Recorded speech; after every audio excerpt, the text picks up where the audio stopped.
porque a gente estava fazendo exercício. Olha lá. Gravando, então, boa noite. Vamos continuar a aula da semana passada, tá? Pessoal afinado aí na LDB, sabe que a gente estava vendo questões de concurso, certo? E aí a gente vai continuar, porque a gente tinha que encerrar até o número 20, e nós paramos na questão número 14, tá bom? Vou fechar aqui o meu vídeo para melhorar a nossa transmissão, e a gente já sabe que o nosso combinado é o de sempre.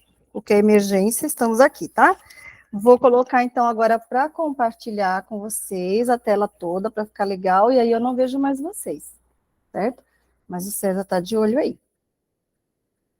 Bora lá apresentar. Então, na semana passada, continuando, ó, a gente parou aqui na questão número 14. Vocês viram que eu sou bem direta, quero ser rápida para a gente já tocar o barco e a gente conseguir aproveitar bastante a nossa aula, né? Então, estamos aqui agora na questão número 14, que nós fizemos na semana passada. E aí, na questão número 14 de LDB, a gente estava vendo a respeito da carga horária, que falava o artigo 31 aí, né? Aliás, no controle de frequência, que falava o artigo 31 aí, que é, que é o gabarito E, que a instituição de educação pré-escolar exige, no mínimo, uma frequência de 60% do total de horas, e nós vimos um mapa mental sobre isso, e a gente conversou, então acho que não resta dúvida. Vamos passar para 15 agora, tá bom? Na 15, vamos lá, a Lei de Diretrizes e Bases da Educação Nacional estabelece fundamentos para a formação dos profissionais de educação escolar básica. Assinale a alternativa que apresenta um desses fundamentos. Atenção que quando a gente fala de LDB, ela é a carta magna da educação, certo? Então, ela vai falar dos estabelecimentos de ensino, ela vai falar do currículo, ela vai falar de carga horária, ela vai falar também de investimento na educação, né? Vai falar da aplicação e vai falar também dos profissionais da educação escolar. Sempre lembrando que nós estamos falando da LDB como uma carta magna, ela não fala só da educação básica, tá? Anota no seu caderninho de sucesso aí. A LDB, ela vai falar também da educação superior, ela vai falar também da educação profissional, tá? Inclusive da profissional, da profissionalizante, né, que é o curso técnico, e também daquela de educação superior, né? Mas acontece que a gente vai lembrar que nós vamos falar de BNCC daqui a pouco, que a BNCC fala só da educação básica. A LDB, não. Essa questão está trazendo uma questão de educação, falando, se referindo à educação escolar básica. Mas, claro que se a gente estivesse fazendo um concurso para a universidade, ela poderia estar cobrando algo do nível superior. Então, coloca no caderninho de sucesso assim, LDB, educação como um todo, tá?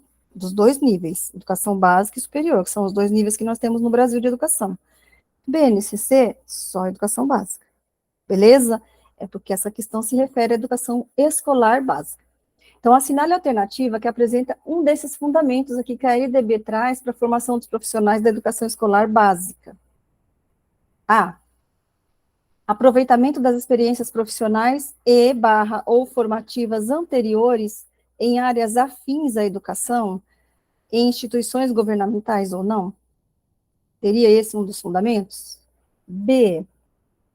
Progressiva exigência de nível superior para todos os profissionais da educação escolar básica. C. Residência pedagógica obrigatória a todos os trabalhadores em educação, independentemente de diploma. D. Associação entre teorias e práticas, mediante estágios supervisionados e capacitação em serviço. E. Uso preferencial de recursos e tecnologias de educação à distância na formação continuada. Exclusividade do ensino presencial na formação básica. Qual a questão que vocês acham aí? Qual que é a letra que é o gabarito da questão, na opinião de vocês?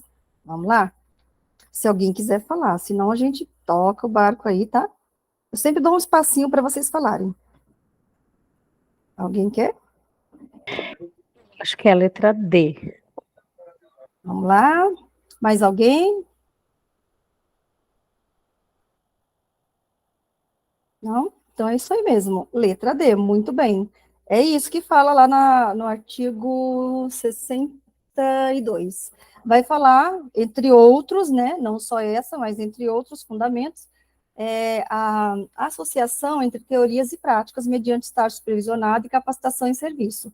E atenção, pessoal, quando fala de estágio supervisionado, do profissional da educação escolar básica, basicamente lá também a gente vai lembrar que vai falar do professor ter que fazer, e isso a gente já estudou aí, né, em outros momentos, o professor tem que fazer o estágio para lecionar, ele tem que fazer a licenciatura, né, nós sabemos disso, a licenciatura, o bacharel pode dar aula só, o bacharel, ele até pode dar aula, a gente sabe que dá, porque, principalmente aqui no estado de São Paulo, a gente vê muito bacharel dando aula no sistema estadual de ensino, mas o bacharel, por exemplo, ele não pode fazer concurso para professor, só pode fazer concurso para professor quem é licenciado, e a LDB vem trazer essa formação, vem estabelecer qual é a formação mínima, e como é que isso pode ser feito e a admissão, né? Então, a admissão é via concurso para o profissional habilitado com a licenciatura. Esse é o profissional que pode ser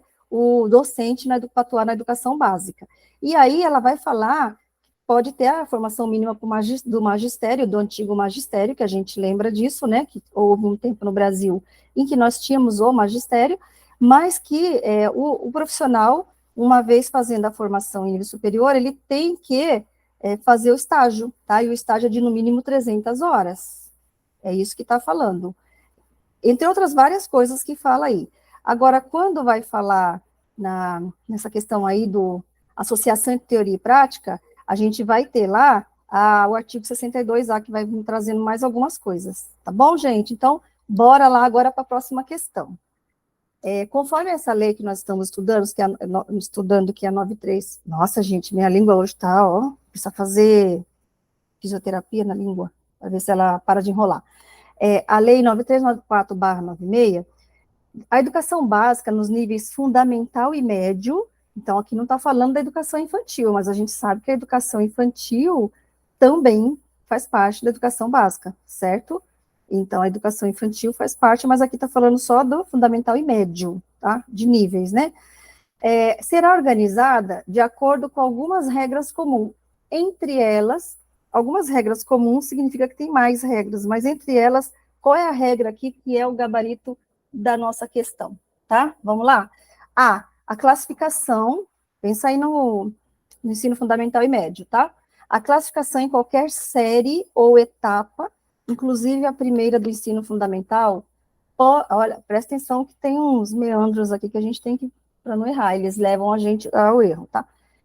Pode ser feita por promoção para alunos que cursaram com aproveitamento a série ou fase anterior na própria escola. B, nos estabelecimentos que adotam a organização e a progressão regular por ciclos, o regimento escolar pode admitir formas de progressão parcial, desde que preservada a sequência do currículo. C, a carga horária mínima anual será de 700 horas para o ensino fundamental e para o ensino médio, distribuídas por um mínimo de 180 dias de efetivo trabalho escolar. D, poderão organizar-se classes ou turmas com alunos de séries distintas, com níveis equivalentes de adiantamento na matéria, para o ensino de línguas estrangeiras, artes ou outros componentes curriculares? Ou será que é a E, a verificação do rendimento escolar ocorrerá por meio de avaliação diagnóstica do desempenho do aluno, com prevalência dos resultados do período final sobre os eventuais provas bimestrais? Qual é a questão que vocês acham que é o gabarito? Vamos lá? Alguém quer falar? Eu vou falar que nem a gente fala quando é criança, né? Unido, unité, Eu ficaria na D de novo. D de dado. Mais alguém? Se não, então vamos lá, isso aí. D de dado, tá bom? Por que que é a D só? Bom, aqui a gente podia vou até analisar a questão toda com vocês, para que vocês entendam que uma questão, às vezes, ela ajuda a gente a estudar trilhões, né? Aqui, ó.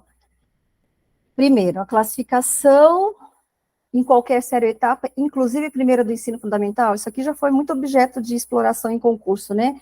Primeiro ano do ensino fundamental, aqui está falando série, gente, porque nós estamos lembrando que a gente está falando da LDB de 1996, né? Trazendo para os dias de hoje que a gente fala ano, depois do ensino fundamental de 9 anos, a gente passou a falar ano, certo? Então a gente não vai falar série. Aí, pensa comigo aqui. A gente já estudou muito isso e já caiu bastante concurso que o único ano que não pode ter classificação, reclassificação, nada disso, é o primeiro ano. Porque o primeiro ano, aqui no Brasil, o aluno tem que estudar ele todinho, tá? Então, a classificação, nesse caso, ela pode ocorrer em qualquer série ou etapa, exceto a primeira do ensino fundamental. Não é inclusive aqui, a palavra inclusive colocou a como uma questão errada, tá bom? É exceto a primeira. Todo mundo tem que cursar o primeiro ano, lembra disso. Aí no segundo, terceiro, quarto, aí vai ter reclassificação, classificação, vai ter adiantamento, você pode adiantar para séries posteriores, tá bom? Só duas coisas que não acontecem. Primeiro ano não pode, tem que ser cursado inteiro, e você também não pode voltar ao aluno, porque às vezes o pai e a mãe acham que o aluno não aprendeu, entra até com processo querendo que ele retorne para a série anterior. Isso também no Brasil não acontece, não pode, tá? Essas duas situações. Então aqui está errado. B, nos estabelecimentos de ensino, nos estabelecimentos que adotam a organização e progressão regular por ciclos, o regimento escolar pode admitir forma de progressão parcial, desde que preservada a sequência do currículo? Não, gente, não. Lá, se você for ler, vai falar que séries, não ciclos, tá? O regimento escolar pode admitir. A gente já sabe que quando é ciclo, a progressão é parcial, tá? A gente já sabe. Mas aí confunde a gente, porque quando colocou ciclo aqui, aí você pensa, pode ser essa, porque ciclo né? No ciclo, a gente sabe que é assim. A criança, ela frequenta com a turma e ela não pode ser barrada no percurso.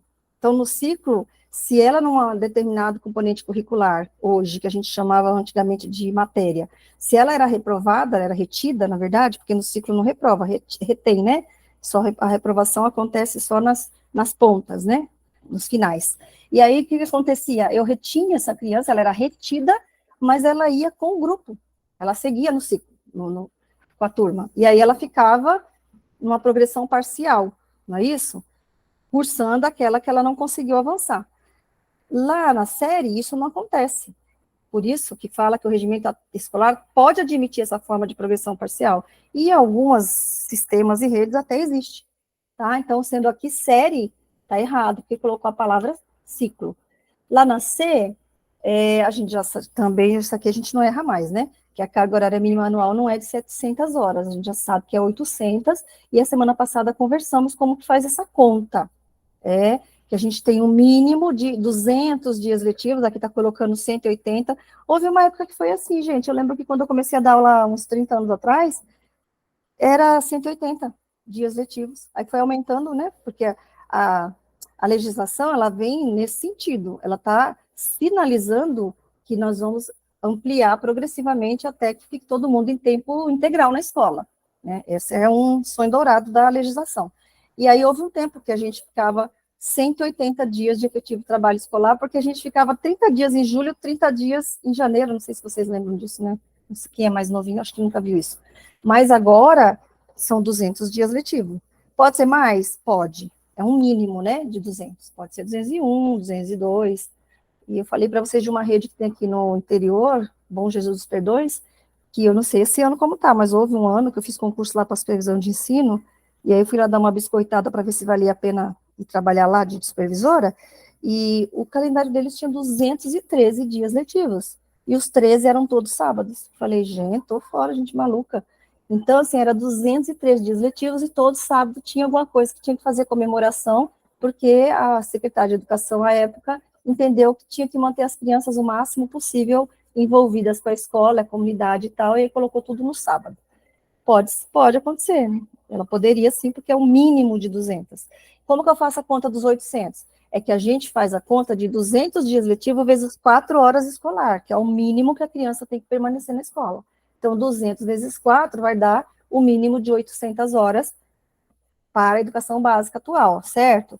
Agora, se for ensino, isso é parcial, se for ensino integral, aí é um mínimo de 7 horas, certo? Então, eu vou pegar 200 dias letivo vezes 7, vai dar 1.400 horas, entender? E aí fica a D, porque a D é assim, está na lei, né? Poderão organizar-se classes ou turmas com alunos de séries distintas, com níveis equivalentes de adiantamento na matéria, para o ensino de línguas estrangeiras, artes ou outros componentes curriculares. E a última, que é a E, quando fala assim, ó, a verificação do rendimento escolar ocorrerá por meio de avaliação diagnóstica do desempenho do aluno, com prevalência dos resultados do período final, ó, tá vendo isso aqui? Tá errado, tá?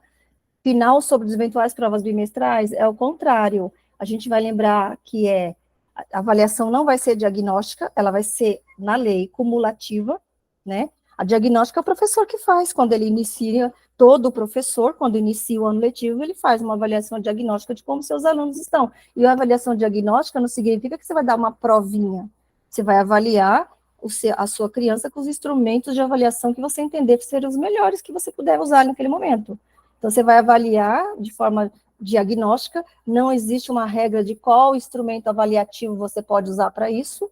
Você pode fazer uma sondagem, você pode mandar fazer uma redação, você pode mandar fazer uma leitura dirigida, o que você quiser, independente, depende do nível que você está atuando, da faixa etária, né? E aí, não é diagnóstica, nesse caso aqui, é uma avaliação cumulativa, e também vai falar que é ao longo do período, né, com prevalência dos resultados dos eventuais provas finais, tá? Sobre das provas do período, tá? Então, assim, vai prevalecer as provas finais, tá bom? Bom, errada, a certa é a D, vamos na 17, a 17 vai falar do artigo 26, tá? E eu queria também pontuar que a anterior nós estávamos falando do artigo 24, se eu não me engano. Aí a 17 vai falar do artigo 26, perguntando uma coisa que pouco cai em concurso. Gente, o que é isso aqui? 2.230, isso aqui é 2023, fizeram aqui, ó, inexiste. Vai falar de algo que pouco se conversa, pouco se explora na escola, mas que existe na lei. E que a gente tem que ficar atento que, ó, caiu aqui em 2023, VUNESP, nesse ano já. Então, a VUNESP está explorando uma coisa que as pessoas não estão dando muita importância, que é o quê? A exibição de filmes de produção nacional, ou seja, filmes brasileiros, constituirá componente curricular complementar. Então, assim, é um componente curricular, ou seja, uma matéria, uma disciplina, alguma coisa do tipo, complementar. Não é algo obrigatório que toma conta do currículo como uma disciplina isolada, tá? É complemento. Não é tipo componente curricular obrigatório que a gente fala da arte, educação física, história e tal, mas é um componente curricular, só que complementar. Presta atenção, tá? Porque às vezes pode querer explorar a prova dizendo que não é um componente curricular e que é um tema transversal. Atenção que aqui não é tema transversal. Nós vimos na LDB tema transversal a violência contra a mulher, nós vimos violência doméstica, né, contra a criança e o adolescente. Nós vimos o bullying, que é aquela intimidação sistemática lá, né, na escola. Nós vimos também como tema transversal, que tem que estudar o ECA, tem que estudar os direitos humanos, tem que estudar nutrição, tudo isso nós vemos na LDB, anota aí se você esqueceu. Isso é tudo tema transversal, que você vai ter que estudar em todas as disciplinas, pode estudar, pode fazer um projeto na escola, todo mundo tratar o assunto, cada um trata da sua área, mas é transversal a todos os componentes curriculares e a todos os níveis e modalidades. Aqui não, aqui está falando de componente curricular complementar, que não é tema transversal, tá? Integrada à proposta pedagógica da escola, então tem que ter no PPP da escola, tá? De que escola? Da educação básica. Ah, então tem que ter só no PPP da educação infantil? Tem. Na creche? Sim, também. Mas não é obrigatório, porque a creche não é nível obrigatório, mas a partir dos 4 anos, sim. Em tese, se a gente for seguir a lei, a criança na pré-escola tem que estar tendo a exibição de filmes de produção nacional, né? Que é componente curricular complementar integrada à proposta pedagógica da educação básica, sendo a sua exibição obrigatória por no mínimo quanto tempo, né? Essa aqui que é a questão. E outra coisa, gente, quando fala dessa exibição de filmes de produção nacional na educação básica, lembra que não estamos falando da faculdade, é só educação básica, mas estamos falando da educação básica pública e privada, porque a LDB fala das duas, certo? Bora lá? Então, obrigatória por no mínimo 2 horas mensais, 3 horas mensais, 4 horas mensais, 5 horas mensais ou 6 horas mensais. Aí, como você já deve ter olhado lá o artigo, qual é a resposta, gente? Porque não tem problema, viu? Eu abri a LDB. Isso aí. Não tem problema eu pegar a questão, colocar a lei da minha frente, aqui está falando que é artigo 26, eu vou lá no artigo 26 e olho, porque é isso que você quer estudar.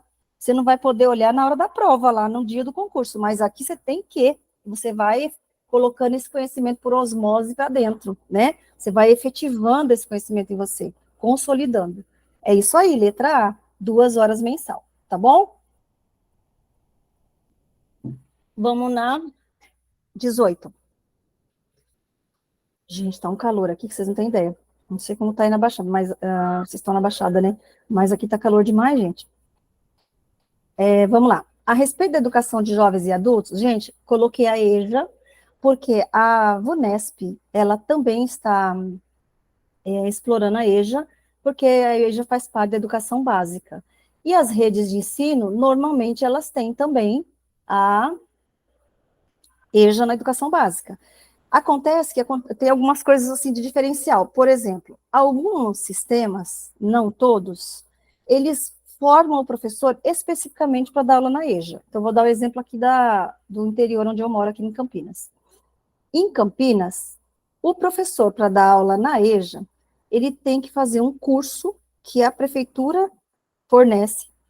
Não é todo ano que a prefeitura dá esse curso, de tempos em tempos ela abre esse curso, aí o professor faz esse curso, e aí ele tem uma formação, uma diplomação, né, eles dão um diplominha lá, e quando tem atribuição de aula, esse professor pode migrar para a educação de jovens e adultos, ele pode compor a carga dele com a educação de jovens e adultos, entendeu?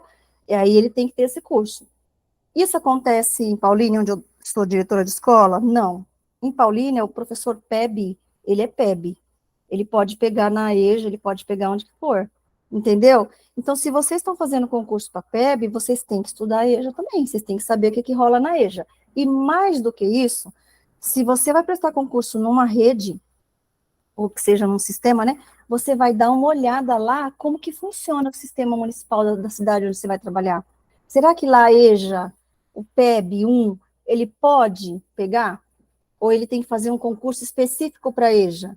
Porque tem cidades aqui do município, do interior de São Paulo, que tem concurso específico para PEB de EJA. Aí vai estar lá, PEB, EJA. E em Campinas, você faz para PEB, e você faz para PEB 1, e aí você consegue, desde que você faça o cursinho do município. E em Paulínia, elas vão ter. Você faz o concurso e pega à vontade. Então, assim, tem que ver como vai ser aí a rede, porque provavelmente a banca vai explorar, se eles, né, estiverem procurando alguma especificidade, vai explorar isso também. Ele vai ver como que é isso lá na sua rede que você vai prestar concurso, e aí ele vai explorar isso na questão. Tá bom, gente? É uma dica. Então, a respeito da educação de jovens e adultos, a Lei de Diretrizes e Bases da Educação Nacional, que é a LDB, né, estabelece que os sistemas de ensino manterão cursos e exames supletivos que compreenderão a base nacional comum do currículo, habilitando ao prosseguimento de estudos em caráter regular. Assinale a alternativa que contém uma das condições para que tais exames possam ser realizados. Então, o aluno fez EJA, ele quer entrar na universidade, ele pode. Ele fez EJA de ensino fundamental 1, ele quer continuar no fundamental 2, ele pode, no regular. Né? Porque ele fez EJA que é diferente, tá? Não pode ser tratado de forma diferente. E aí, aqui é para assinar a alternativa que contém uma das condições para que os exames de EJA possam ser realizados, né? Então, a conclusão do ensino fundamental para os maiores de 21 anos. B, conclusão do ensino médio para os maiores de 21 anos. Eu lembro que a gente estudou isso na semana passada, tá? C, conclusão do ensino fundamental para os maiores de 18 anos. D, conclusão do ensino médio para os maiores de 25 anos. Ou E, conclusão do ensino fundamental para os maiores de 15 anos. Vamos lá? Quem gostaria de responder? Se alguém quiser responder. E. Oi? E de escola. E de escola. É isso aí. Bora lá. Conclusão do ensino fundamental para os maiores de 15 anos. E aí, anota no seu caderninho do sucesso aí, que para os maiores de 18 anos é a conclusão do ensino médio, né? Maior de 18 no médio e maior de 15 no fundamental. Então, põe na sua cabeça os números 15 e 18, tá? Lá na LDB você vai achar isso aí a partir do artigo 37, que vai falar da educação de jovens e adultos. Mas aí põe na tua cabeça a idade 15 e 18. Que aí quando a pessoa for fazer o exame, aí tá lá, no nível de conclusão do ensino fundamental, como tá aqui, ó, no nível de conclusão do ensino fundamental é para maior de 15 anos. E no nível de conclusão do ensino médio é para maior de 18 anos, tá bom? Porque nós conversamos semana passada, não necessariamente para fazer esse exame nacional aqui, ele precisa cursar, né? Às vezes ele vai lá só para fazer as provas e aí conclui, sem precisar frequentar. Às vezes tem aí alguns municípios que colocam professores de plantão e para dar aulas para eles, se eles precisarem tirar dúvida, né? E aí eles vão lá só para tirar dúvida.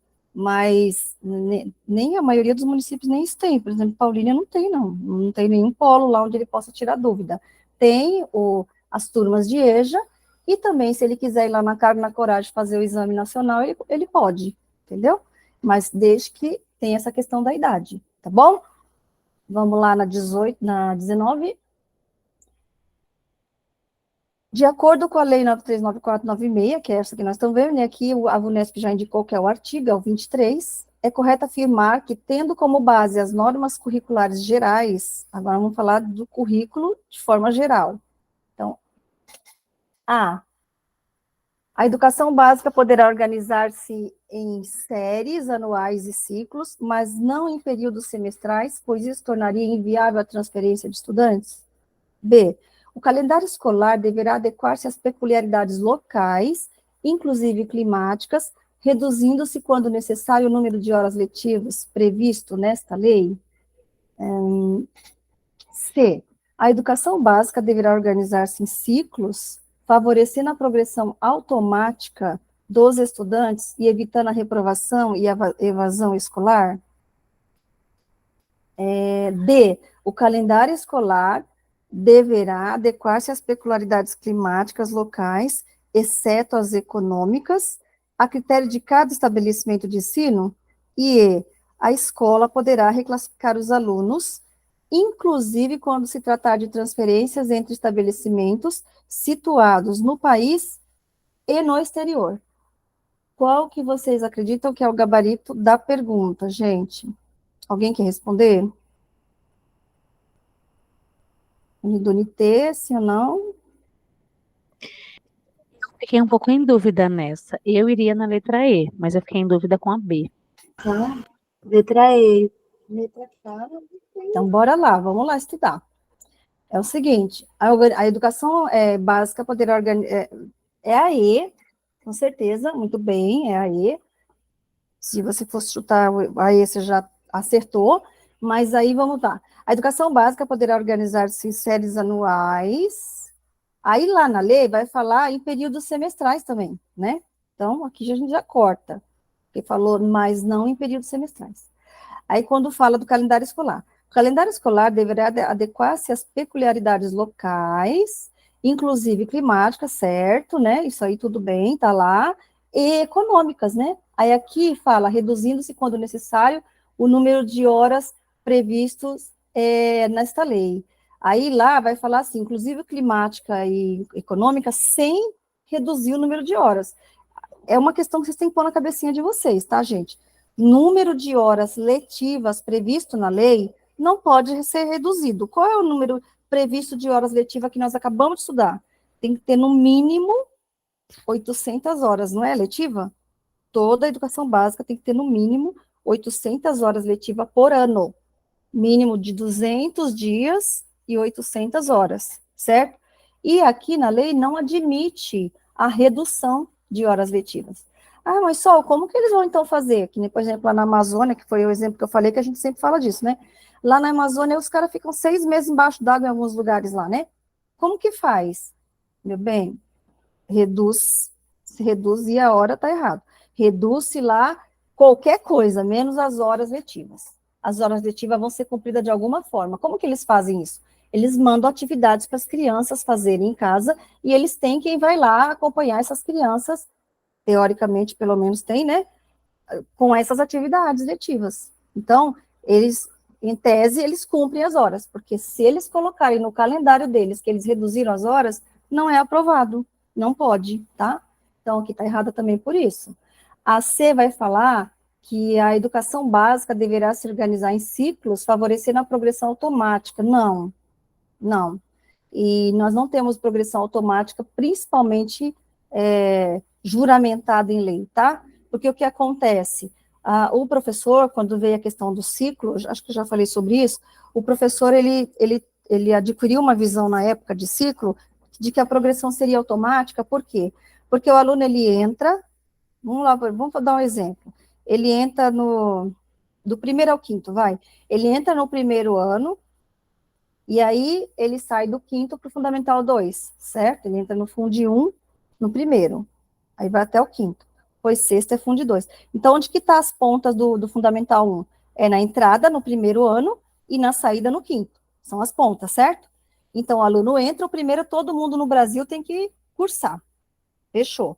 Aí, do segundo, terceiro e quarto, o aluno não tem reprovação, porque ele fica retido e a gente vai favorecer que ele continue com o grupo, ele avança e a gente vai dar para ele parcialmente, ele vai ficar retido parcialmente, né? Ele vai ficar com a matéria que ele precisava avançar e não avançou. Então, tinha sistema na época que deixava ficar até em 2, até em 3, tinha sistema que deixava ficar em todas, né? Aí o professor começou a olhar e falar assim, pô, que baderna é essa, né? Então, o cara não estuda, não faz nada, e mesmo assim ele é aprovado, porque ele ia para a série seguinte com a turma e ficava com a pendência de ter que estudar a disciplina que ele não passou. Mas ele ia com a turma. E aí o que acontecia, então? O professor teve uma ideia de que a aprovação era automática. Então, a progressão era automática, evitando a reprovação e a evasão escolar, mas aqui o problema da questão nem é esse, tá? Estou falando disso para vocês entenderem o contexto, como que era a coisa. Não existe progressão automática no Brasil, no sentido de que o aluno não reprova. Existe a progressão automática, mas nas pontas há a reprovação, viu? Ele é reprovado no quinto ano, por exemplo. Então, existe no meio do processo a retenção, no final, aí sim opta se ele vai reprovar ou se ele vai aprovar, tá? Ninguém sai passando, lá vão ter. Então, agora uma coisa é certa, o que está errado aqui, a educação básica deverá organizar-se em ciclos? Não, não fala isso na lei, a lei fala que poderá organizar-se em ciclos, porque também pode se organizar em série, né, em período semestral, não existe uma obrigação de ser em ciclo. Mas se for em ciclo, ainda assim, vocês têm que entender que a progressão ela é automática do estudante, mas é só no meião lá, nas pontas tem sim a reprovação, tá bom? Aí, vamos lá, a D, vocês falaram que era a E, que é a correta, né? O calendário escolar deverá adequar-se às peculiaridades climáticas locais, exceto as econômicas? Não, também as econômicas, né? Inclusive climáticas e econômicas, fala lá, não tem o exceto, tá bom? Então tá errado. E também não é a critério do estabelecimento de ensino, é a critério do sistema. E quem mexe com o calendário, gente, não é o estabelecimento de ensino, é o sistema. O estabelecimento de ensino, ele propõe que vai ser feito dentro daquele calendário que o sistema vai homologar, mas é o sistema que mexe com o calendário, tá bom? Tem que ser homologado lá pela diretoria de ensino, lá pela Secretaria de Educação do sistema. Agora, aí a escola poderá reclassificar os alunos, inclusive quando se tratar de transferência entre estabelecimentos situados no país e no exterior. Sim, tá bom? Lembrando da regra de que se for primeiro ano, não, aí a criança vai vir para cá, mesmo sendo do exterior, ela vem para o primeiro ano, fica o primeiro ano todinho, depois vai. Ah, mas lá no exterior, a série que ela cursou era equivalente à quinta série. Ah, tudo bem, mas a lei aqui fala que ele tem que ficar no primeiro ano. Aí depois a gente reclassifica até para o sétimo, oitavo, nono, mas ele tem que cursar o primeiro, tá bom? 20. De acordo com o artigo 12 da Lei de Diretriz e Base da Educação, os estabelecimentos de ensino, respeitadas as normas comuns e a de seu sistema de ensino, porque tem as normas comuns, que são as diretrizes, né? O Plano Nacional de Educação, que é a LDB, a Constituição, são as normas comuns, todo mundo tem que seguir. E tem as normas do sistema de ensino, que são normas que o sistema coloca, mas que não confronta com outras leis, tem que estar em consonância, né? Então, respeitadas essas normas e as do sistema, os estabelecimentos de ensino, ou seja, as escolas, né, terão a incumbência, dentre outras, são várias as incumbências, mas, dentre outras, qual que é a incumbência aqui que está correta? Vamos lá? Promover medidas de conscientização, de prevenção e de combate a todos os tipos de violência, especialmente a intimidação sistemática, o bullying. B, avaliar, classificar e reprovar os alunos com menor rendimento e que não atingiram as médias definidas para a promoção. C, ocultar dos pais, aqui já está dando uma dica, né, gente? Ocultar dos pais ou de seus responsáveis legais a frequência e o rendimento dos alunos maiores de idade. D, notificar ao prefeito a relação dos alunos que apresente quantidade de falta acima de 50% do percentual permitido por lei. E, encaminhar à Delegacia da Infância e Juventude os estudantes indisciplinados e usuários de drogas ilícitas. Qual é a questão, gente, que o estabelecimento de ensino, respeitado as normas comuns e a do sistema, tem a incumbência de fazer? Vamos lá? Alguém quer responder? A letra A, essa pergunta é um presente para a gente na prova, né? É. Essa aqui é. E aí é a letra A mesmo, porque a gente leu lá, né, que os estabelecimentos de ensino têm que promover essa conscientização aí de prevenção e de combate à violência, né, especialmente ao bullying, que é uma intimidação sistemática. Então, é a A. Agora, a B, gente, ela avaliar, classificar e reprovar aluno com menor rendimento que não atingir as médias definidas para a promoção, o estabelecimento de ensino, ele não pode fazer isso, tá? Ele pode a avaliar, classificar e reprovar o aluno, mas não de acordo com médias definidas para a promoção. Por quê? Vamos lá. Primeiro, para avaliar, classificar e reprovar os alunos, ele tem que seguir de acordo com as normas dos sistemas e as normas comuns, né? Então, não existe uma média definida para a promoção, né? Aliás, se o sistema tiver essa média, né? E se não tiver, não. Porque como a LDB ela é uma regra geral, ela não vai falar de média definida para promoção para o sistema ter que atuar, e muito menos o estabelecimento de ensino. Ele não pode, porque se cada estabelecimento de ensino definir uma média para promoção, e também tem outra coisa que nós temos que lembrar, né, gente? Ultimamente, na educação, os estabelecimentos de ensino, eles elaboram a proposta pedagógica, a gente faz isso, né? Mas quando a gente elabora a nossa proposta pedagógica, a gente tem que passar pelos conselhos de escola, pelo conselho de funcionários e tal, e a gente tem que mandar isso lá para que o sistema avalie. E hoje não se fala mais em média para promoção, né? Se no seu sistema lá ainda fala em média para promoção, ou vocês estão falando isso pelo costume, pelo uso, né, da palavra média, ou o sistema de vocês está precisando de uma revisão, porque não se admite mais esse tipo de coisa, passar uma régua e o aluno ser chamado de mediano ou ótimo para ser promovido, tá? Então, a escola não pode fazer isso aqui. E também não está escrito isso aqui na letra da lei no artigo 12.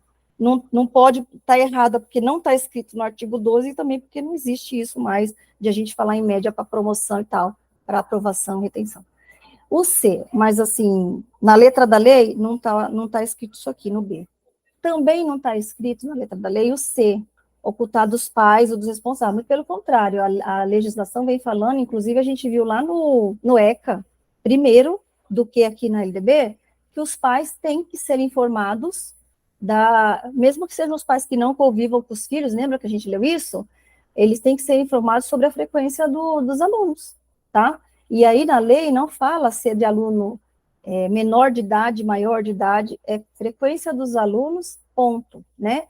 E aí, os pais conviventes ou não, eles têm que ser chamados para falar da frequência do rendimento também, né? Porque aqui está falando frequência e rendimento. E ponto, não importa ser menor ou ser maior, e sobre a execução da proposta pedagógica também, né? D, notificar o prefeito, não, aqui a gente também já viu lá no ECA, e a LDB trouxe isso para dentro dela, que a gente não vai notificar nada para o prefeito tem muito o que fazer, nós vamos notificar para o conselho tutelar, tá? Que também tem muito o que fazer, mas é o órgão que vai resolver isso. Nós vamos notificar o conselho tutelar, a quantidade de alunos, né, a relação de alunos que apresenta as faltas, mas não é acima de 50%, é acima de 30% do percentual permitido em lei. Guarda esse número aí, tá? 30% do percentual permitido em lei. Ah, então é ensino fundamental. Qual é o percentual? Vou pensar, ó. Ensino fundamental, ele não tem que ter 75% de frequência, então ele pode ter 25% de falta. É 30% desses 25% de falta. Eu vou calcular isso em dias de aula, né? Com base nos 200 lá, tá bom? Então é 30%. Aí vou pensar agora no ensino, na educação infantil. Educação infantil pré-escola, porque a creche não é obrigatória. Pré-escola, o aluno pode faltar quanto? Pode ter que frequentar 60%, a gente lembra disso, né? Então, ele pode faltar quanto? 40%. Então, eu vou notificar para o conselho tutelar quando ele alcançar 30% dos 40% que ele pode faltar, tá bom? Nossa, Solange, confundiu tudo. Ah, então, apaga tudo que eu falei e lembra só aqui, ó, notificar para o conselho tutelar 30% das faltas do percentual permitido em lei, tá bom? E o E, encaminhar a delegacia da infância e juventude, não, né, gente, não podemos, isso nem está na lei e nem nós podemos fazer isso. Todo e qualquer encaminhamento que a gente vai fazer, por exemplo, eu peguei lá um aluno indisciplinado, que falta, isso e aquilo. Na verdade, nem se fala mais em disciplina. Alguns regimentos nem admitem mais que você coloque aquela questão da expulsão. Na minha época, quando eu era adolescente, a gente morria de medo de ser expulso da escola, né? Não pode mais nem fazer isso, o regimento não permite, por quê? Porque o ECA não permite, e porque a LDB diz que todos têm que estar na escola de 4 a 17 anos, todos. Mas aí vamos supor que você vai encaminhar porque está usando droga ilícita na escola. Você não pode encaminhar diretamente para a delegacia, você vai ter que passar pelo conselho tutelar, lembra disso, tá bom? E aí o conselho tutelar é que vai definir se vai mandar para o Ministério Público, vai passar para a delegacia, se vai chamar só os pais e vai fazer um termo lá com os pais, de que os pais vão cuidar da criança, etc. e tal, tá bom? Então, é o Conselho Tutelar que está à frente desse trabalho. Aí nós encerramos a nossa LDB, estudamos coisa pra caramba, gente, né? Muita coisa, e eu tenho certeza que vocês vão obter muito êxito nessa prova, porque vai cair tudo que a gente estudou, tá bom? Vamos fechar agora esse, e vamos começar a BNCC, gente? Que delícia, né? Deixa eu ver, o Sérgio já mandou o gabarito para vocês? Não sei se ele já mandou. Qualquer coisa no final da aula eu mando para ele, tá? Não vou parar agora não para a gente tocar o barco, que aí a gente faz o nosso tempo render e a gente estuda bastante. Então vamos lá. Base Nacional Comum Curricular, a BNCC. Nós vamos ampliar aqui a tela. Vocês estão vendo aí, né? A base veio com esse mote de dizer que educação é a base, e a Base Nacional Comum Curricular, então, eu trouxe para vocês imagens, lógico, que eu captei da internet, que nós vamos dar uma lidinha e estudar, e depois nós vamos direto lá na fonte também para dar uma olhada, tá? É isso que eu pretendo fazer com vocês, para a gente consolidar a base na nossa cabecinha, porque a base, ela está muito atual, com certeza algumas coisinhas pode ser que caia, mas eu andei dando uma olhada para captar questões para vocês da VUNESP. Olha que coisa interessante, gente. Eu não sei se eu não fiz direito, tanto é que eu tenho que pensar nisso de novo depois, Mas eu quis captar para vocês questões da BNCC, que caiu na VUNESP de 2023. E aí eu não achei muita coisa compilada, sabe? Então eu tenho que cavar mais. Mas assim, o que tem mais aqui que eu achei de 22, de 21, vocês vão ver que quando cai sobre a base, geralmente as questões que caem sobre a base, na VUNESP principalmente, que ela pega muito na letra da lei, vocês vão conseguir passar tranquilamente pelas questões da base, porque, gente, o que tem de gente que fez vídeo na internet, é que eu não sei se vocês vão ter tempo de ficar vendo esses vídeos, né? Mas o que tem de gente que fez vídeo na internet com simulados da BNCC é muita coisa, muita coisa. Então, vou dar, já que eu estava mexendo com isso, vou dar um conselhinho para vocês, assim, de concurseiro mesmo que eu era. Agora eu dei uma parada, que eu fiquei uma raposinha velha. De vez em quando dá vontade de fazer um concurso, mas vou aposentar daqui a pouco, né? Começar tudo de novo, e na minha época, quando eu entrei, eu tô naquela lei que eu tenho que ficar 10 anos no cargo, sabe? Não vale a pena. Aí, quando você estiver lavando uma loucinha, estiver varrendo um quintal, gente, estiver fazendo qualquer coisa, bota lá o cara para falar no teu ouvido, para você consolidar. Mas o que eu vi que eu estou falando, que eu vi gente fazendo simulado na internet da banca VUNESP. Não é pegar qualquer simulado. Pega o simulado BNCC da banca VUNESP. E aí você, estudou com a gente aqui, fez exercício e pega simulado, não tem como você errar. Mas eu acho, assim, de boa, tá bom? A base é muito tranquila, vamos lá, muito tranquila. Vamos lembrar primeiro alguma coisa que a gente tem que lembrar da LDB, que a base vai trazer para dentro dela. Primeiro, que nós temos aí 2 níveis de educação escolar nacional, e nós sabemos que é a educação básica e o ensino superior. E nós acabamos de ler agora que a LDB, ela vai tratar da educação escolar dos 2 níveis. Nós conversamos sobre isso. Nós batemos mais na tecla da educação básica, porque os nossos concursos aqui são para educação básica. E aí, fica para vocês uma lição de casa, que eu acho que eu já falei e vou falar de novo. Se você é professor de educação especial e você vai prestar concurso para educação especial, vai lá na LDB e lê tudo que fala de educação especial, tá? Dá uma lidinha lá que não é muita coisa, não.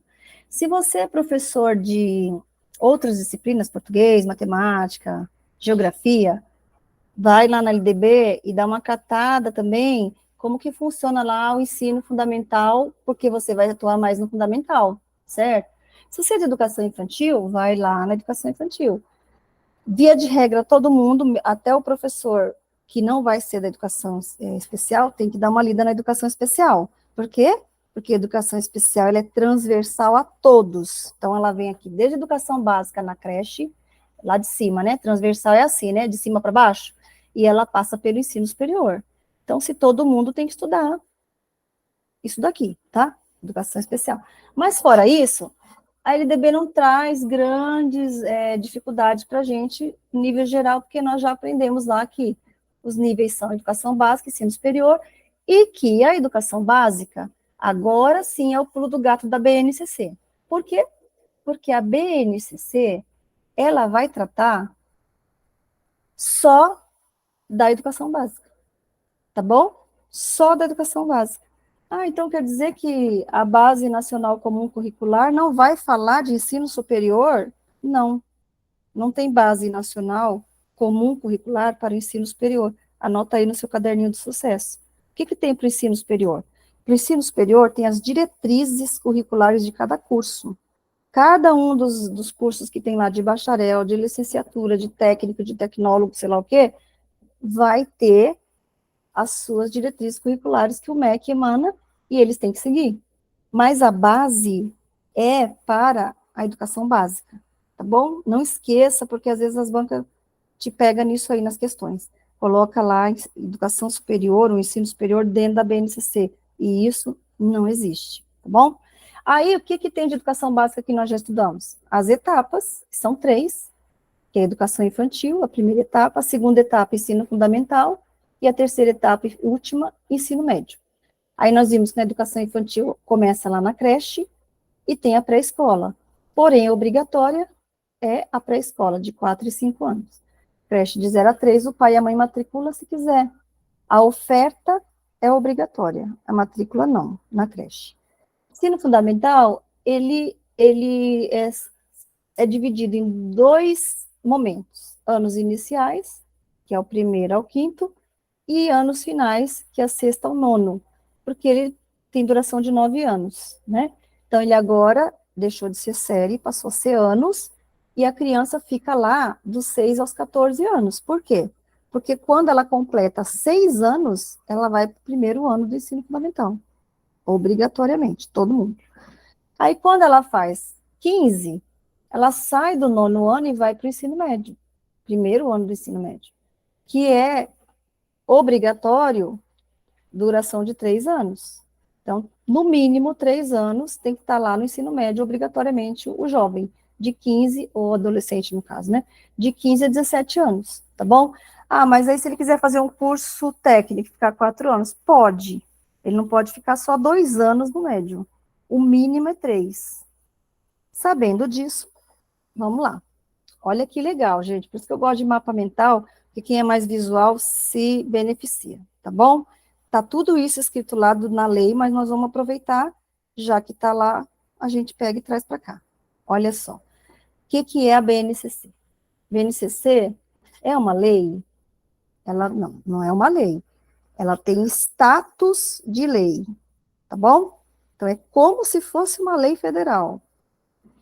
Ela é um documento normativo. Ah, mas se ela não é uma lei, por que eu tenho que seguir? Ela é uma resolução, né? Resolveu-se, por meio dessa resolução, que a BNCC passa a valer com status de lei.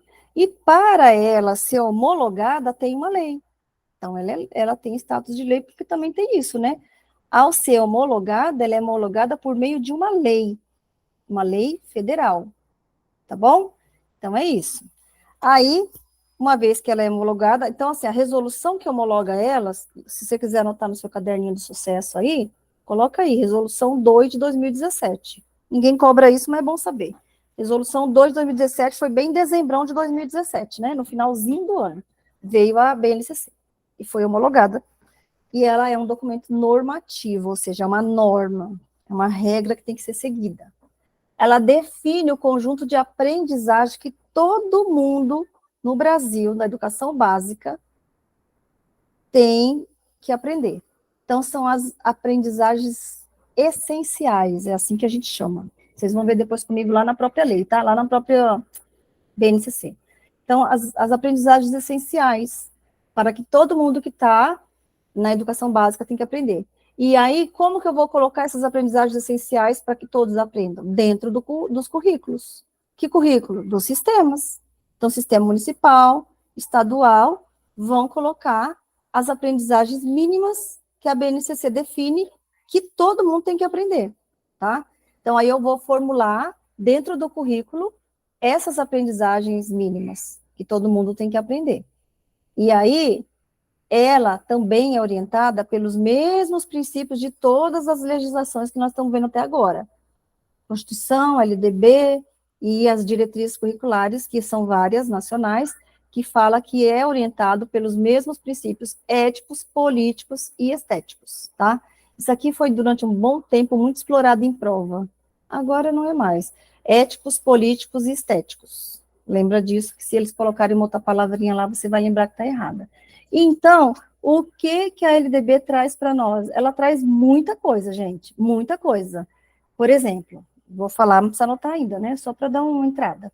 Ela fala da diversidade, ela não fala da diferença, ela fala da diversidade. Ela fala do respeito à pessoa humana, né? E aos direitos da pessoa humana. Ela fala do protagonismo estudantil, da autonomia. Aí ela fala da tecnologia, isso é importante, tecnologia de informação, que inclusive esse ano nós vimos que trouxe uma mudança para a LDB, e essa mudança da LDB, que veio esse ano da tecnologia, eu até falei para vocês, lembra que inclui o professor, tá? Então, o professor, ele também foi incluso, essa foi a alteração de janeiro, né? Tem mais aí, tá?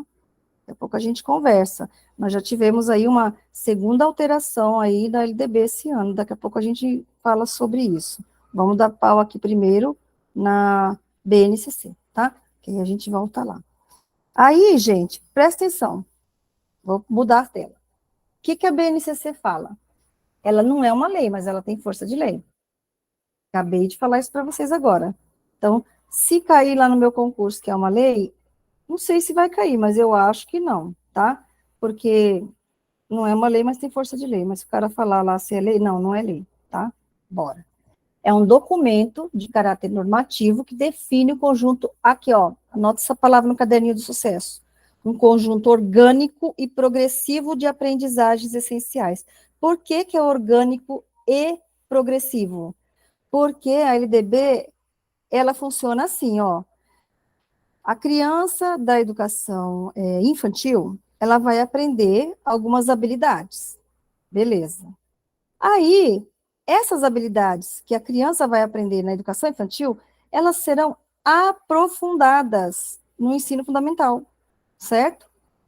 E aí, quando ele passar do ensino fundamental para o ensino médio, as habilidades que ele aprendeu no fundamental vão ser aprofundadas no ensino médio. Então, ela é um conjunto orgânico e progressivo de aprendizagens essenciais. As aprendizagens vão ficando, a palavra que a IDB traz é complexificar a aprendizagem, vão ficando mais complexas. Então, as aprendizagens das crianças vão ficando mais complexas, e isso vai num movimento orgânico e progressivo, tá? De aprendizagens essenciais, certo? Beleza, entendi isso, ótimo. Aí, ela é obrigatória por lei? Sim, porque ela está prevista desde 88 na Constituição que haveria essa modificação nela. E essa previsão, ela foi discutida amplamente com a sociedade até que chegou-se na BNCC. Então, ela é obrigatória por lei desde a Constituição, mas também ela é abordada, e nós já vimos isso nas nossas aulas aí, né? Ela também é abordada na LDB. Então, é na LDB e é também na Constituição Federal. Todo mundo tem que seguir? Sim. Particular e público? Sim, tá? Todas as redes públicas e particulares de educação básica. Tem que construir o seu currículo a partir da BNCC, pública e privada. Lembra disso. Aí, existem 4 pontos aí que, segundo vários sites aí de concurso, são cobrados na prova, tá? Pergunta-se se ela é um documento de caráter normativo. Aí, gente, nós já vimos que sim, né? Então, já sabe. Ela não é lei, mas ela é uma norma que tem que ser seguida. Aí, os concursos também costumam perguntar se a BNCC é currículo. E a gente já aprendeu que ela não é currículo, tá? Ela vai ser matriz de currículo. Ela vai estabelecer competências e diretrizes para a educação infantil, ensino fundamental e médio, ou seja, educação básica. Essas diretrizes e competências vão ser colocadas nos currículos, tá? E aí, então, ela fixa esses conteúdos mínimos que todo mundo da educação infantil, ensino fundamental e médio tem que aprender. O que é o mínimo? É a base comum, é a parte comum. E aí vai ter a parte diversificada que cada sistema vai colocar de acordo com as suas peculiaridades, de acordo com a sua cidade, de acordo com os seus estudantes, entendeu? Então, por isso que ela fixa conteúdos mínimos numa parte, e a outra parte fica para o próprio sistema, tá certo? Lembra disso. Aí, vamos lá. Continuando. A base é um documento que define o conjunto orgânico e progressivo de aprendizagem. Isso também cai bastante. Por quê? É o que eu falei para vocês. As bancas vão lembrar para você daquela questão da complexificação, ou complexificar a aprendizagem. Você vai ficando mais complexa, vai se aprofundando, mas a palavra que eles usam, pode até anotar aí no seu caderno de sucesso, complexificar, que significa tornar mais complexo, mais aprofundado, à medida que a criança vai subindo de etapa, tá bom? É isso. E outra coisa, quando eu falo de conteúdos mínimos e de parte diversificada, eu não estou falando de duas coisas separadas uma da outra. Como fala quando você lê a BNCC, ela fala blocos justapostos, não são blocos justapostos, é uma coisa só, é um único, um todo que forma um único currículo, mas que ele é dividido nessas duas partes porque tem que atender às peculiaridades de cada sistema e de cada região. Aí vamos lá. O que é isso, então?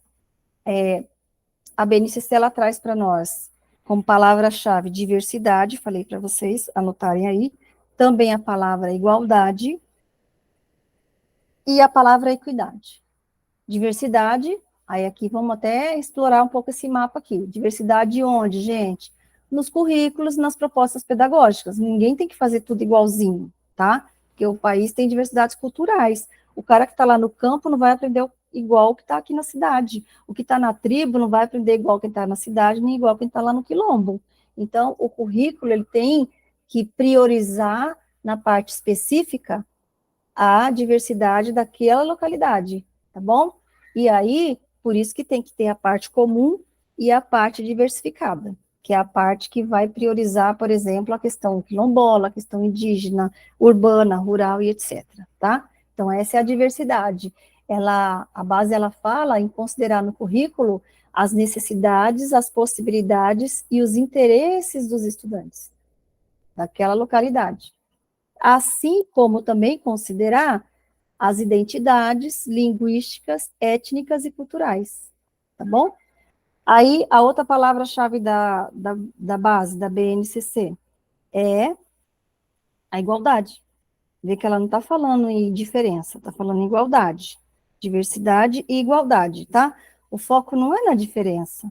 O foco é na diversidade e na igualdade, no momento que eu falo de igualdade educacional. Não é todo mundo igualzinho, não é isso. Mas é as mesmas oportunidades para todos.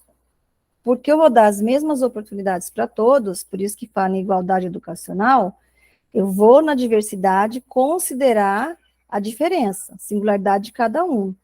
Mas eu vou atuar no currículo de forma que eu vou alcançar a igualdade, a equidade, que é, eu vou ter um currículo que dá mais para quem precisa de mais, porque eu vou reconhecer as necessidades do estudante diferente. Então, se ele precisa de mais, ele vai ter mais.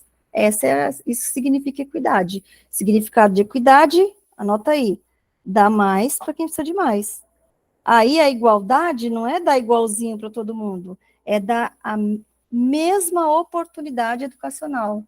Então, a lei vem falar assim, a igualdade de acesso e permanência. Nós já estudamos isso na LDB, nós vimos isso na Constituição e nós vamos ver isso na BNCC. Igualdade no sentido de entrar na escola e permanecer nela, tá? Assim que é a igualdade. E eu alcanço isso como mantendo o aluno na escola por meio da equidade. Se ele precisa de mais livro, mais acesso à internet, se ele precisa de mais meios para promover a aprendizagem, eu vou dar mais para ele. Por isso que o Brasil, ele montou aquele esquema lá do IDEB, que muita gente questiona, né, lógico, é questionável em alguns pontos, mas o IDEB, ele veio com uma ideia de distribuir, depois que eu sei quem sabe, quem aprende mais, em que local está aprendendo mais, que local está aprendendo menos, eu distribuir a verba no sentido de eu dar mais para quem precisa de mais. Então, se num local a pessoa está aprendendo menos, eu preciso investir mais ali. Essa que era a função inicial do IDEB, detectar onde precisa ter mais investimento para que haja equidade, né? Para que haja igualdade de permanência na escola. Então, o IDEB, ele se prestava a esse tipo de papel. De repente, começou a virar um ranqueamento, né? E aí os governos ajudaram, fazendo a meritocracia funcionar, né? Dando abono para as redes que tivessem um IDEB maior, e aí a gente desvirtuou tudo aquilo que era o início do IDEB, que era detectar as desigualdades e atuar nessa diversidade, dando mais para quem precisava de mais, né? IDEB não era para fazer ranqueamento, IDEB não era para ficar treinando aluno para ir melhor na prova, que eu já cansei de ver quando era supervisor, eu via diretor treinando aluno, gente. Isso aí está errado e não representa a realidade. IDEB não é para fazer meritocracia, o professor daquela escola ganhar um abono porque os alunos foram melhores, não é para isso o IDEB, era para manter uma equidade, tá? Inicialmente. Aí a BNCC, ela vem trazer outra palavra-chave, gente. Lembra aí, são várias, né? Falei diversidade para vocês, falei complexidade, né? Complexificar, que é aprofundar lá o conhecimento, deixar mais complexo, tá?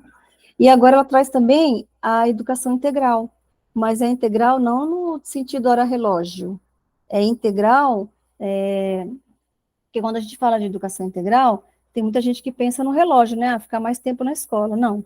O conceito de educação integral que a base traz é o conceito de educação nas suas múltiplas dimensões. Esse é o conceito. É uma noção ampliada de educação. É uma educação que vai formar integralmente a pessoa. E ela não vai formar estudante.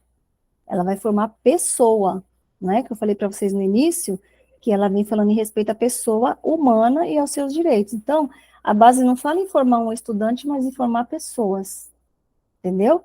E aí, essa noção ampliada de educação integral é formar essa pessoa humana nos aspectos intelectual, físico, afetivo, ético, social, moral e simbólico, né? Então, essa é a educação integral, não em tempo integral, é diferente. Quando eu falo educação integral, eu tenho que pensar nas múltiplas dimensões do ser humano, e essas múltiplas dimensões que serão trabalhadas na escola, e não o tempo relógio. Aí a base vem falar que educação integral, então, é isso aqui, ó. É diferente de tempo integral, e a educação integral é a promoção do desenvolvimento integral do indivíduo em todas as suas dimensões. Ou seja, o desenvolvimento que vimos aqui, ó, intelectual, físico, afetivo, ético, social, moral, simbólico, tá? E a BNCC, ela afirma, assim, categoricamente, de forma bem explícita, o compromisso ao reconhecer que a educação básica deve formar e desenvolver o estudante em toda a sua globalidade, tá? Ou seja, em todas as dimensões. E rompe com as visões reducionistas, que é aquelas que dão prioridade para apenas uma das dimensões, ou cognitiva ou afetiva, por exemplo, né? Assumindo uma visão plural, singular e integral. A base traz uma visão plural, singular e integral de todas as pessoas, né? Então, ela vai formar a pessoa não só na dimensão cognitiva ou afetiva, mas no global, tá? Aí, na globalidade, na totalidade, a palavra que você quiser usar aí, tá? Sistêmica, né? A palavra mais bonitinha. Aí, para que isso aconteça, ela põe foco no desenvolvimento de competências. Porque, segundo a base, se você desenvolver as competências, a pessoa vai alcançar a integralidade da educação como pessoa. E as competências que ela vem falar, ela trouxe 10 como básicas, que todo mundo tem que aprender no Brasil inteiro, todo mundo. Aprendeu essas 10 competências, vai aprender também junto a regionalidade, que é aquela parte do currículo que eu falei para vocês que é a parte específica. Essa aqui, ó, é a parte comum. Todo mundo, a parte diversificada vai ser o rural, o indígena, o quilombola, mas o comum, todo mundo vai ter que aprender essas 10 competências que a base chama de gerais da educação básica, tá? Então, a base, ela vai acolher as diversidades, mas ela vai dizer que existem aprendizagens que são essenciais para que todas as pessoas aprendam. Então, quais são as aprendizagens essenciais? Todo mundo tem que aprender conhecimento, todo mundo tem que aprender pensamento científico, crítico e criativo, todo mundo tem que ter repertório cultural, todo mundo tem que aprender comunicação, cultura digital, trabalho e projeto de vida, e isso aqui entra muito forte no ensino médio, né? Argumentação, todos têm que aprender, inclusive a base traz a argumentação, desde a educação infantil, e eu lembro que quando a gente conversou, eu dei até risada na época que eu falei com as meninas da minha escola lá de onde eu trabalho, eu falei, gente, como assim? Argumentação na creche. Então, a gente vai ter que começar a perguntar para os bebês algumas coisas e ver como é que eles respondem a isso, né? Lógico que a gente sabe que eles não vão ter argumentação que a gente tem enquanto adulto, né? mas você sabe que os bebês, eles argumentam sim, né? Então, você tem que dar, assim, um momento de escolha. E essa argumentação para o bebê, ela é muito importante desde pequenininho. Ele não pode ir para a escola e chegar lá ter um adulto o tempo todo falando o que ele tem que fazer e que tem que ser assim, pronto e acabou. Então, a base traz isso. Eu estou parando nessa questão da argumentação, porque na época me causou muita estranheza pensar em argumentação na educação infantil. Mas hoje, do jeito que o mundo está e a gente percebe que as crianças estão vindo cada vez mais capacitadas, eles argumentam sim, gente, tranquilamente, né? Não verbalmente, que aí a gente pensa no uso do verbo da palavra, mas assim, corporeamente, né? Existe postura corporal, existe a postura afetiva da criança e ela vai argumentando de outras formas que não seja verbal. Vamos lá. Autoconhecimento e autocuidado, nós temos que ensinar desde sempre. Empatia e cooperação e responsabilidade e cidadania. São as 10 e aqui está só o resumo, né? Que a gente vai ver junto lá na frente, elas bem explicitadas. Aí, a base vem trazendo uma formação assim, ó. Primeiro, é para educação básica. Superior não tá. Segundo, competências gerais, que toda educação básica tem que aprender, que nós já vimos lá que são aquelas 10. E aí as etapas, todos vão aprender aquelas 10 competências, cada um na sua etapa. Mas vai aprender de forma que eu vou aprender, volto lá, por exemplo, conhecimento, seja qual for, comunicação, sei lá, argumentação, que eu até dei risada, né, no berçário lá com os bebês, beleza, peraí, vou lá, a criança vai aprender conhecimento. Na educação infantil, e vou dar para ela uma noção de conhecimento, que vai ser aprofundada no ensino fundamental, que vai ser, por sua vez, aprofundada no ensino médio. Entendeu?